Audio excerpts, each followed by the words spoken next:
আমি একজনকে চিনতাম। তিনি মহিলা, খুবই অসুস্থ, প্রায় ভিমরি খাওয়ার মতো অবস্থা। তার কানের কাছে গিয়ে যদি বলা যেত, বকুলদি সিনেমার টিকিট কেটে এনেছি, তিনি কঁকাতে কঁকাতে বলতেন, এনেছিস? ওরে বাবা রে, মরে যাবো রে, বলতে বলতে উঠে বসলেন। তারপর খাট থেকে নেমে দাঁড়ালেন। চল তাহলে। আমি পাশাপাশি আরেকটা ব্যাপার দেখেছি।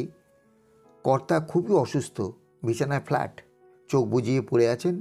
ঘর ভর্তি আত্মীয় স্বজন, বন্ধুবান্ধব, নানা কথা। কে একজন বললে, সন্তোষের বড় ছেলেটা একদম বকে গেল, ফিনিশ। কর্তা চোখ না খুলেই বললেন, যেমন বাপ তার তেমনি তো ছেলে হবে। কর্তার মাথার কাছে বসেছিলেন তার বিমর্ষ স্ত্রী, মাঝে মাঝে কপালে হাত বুলাচ্ছিলেন। একটু আগেই স্বামীর স্বাস্থ্য সম্পর্কে আশঙ্কা প্রকাশ করছিলেন।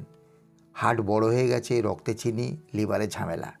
তিনি বললেন, শুধু বাপ কেন, মাটিও তো সুবিধার নয়। 3 ছেলের মায়ের সাজ পোশাক দেখেছ?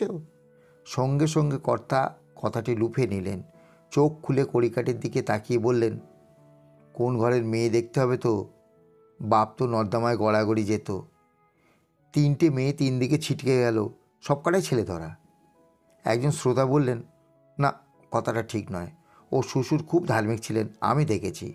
কর্তার সঙ্গে সঙ্গে বিছানায় আড়কাত হলেন। হৃদয়ে ধূপপুকুনি সেরে গেল।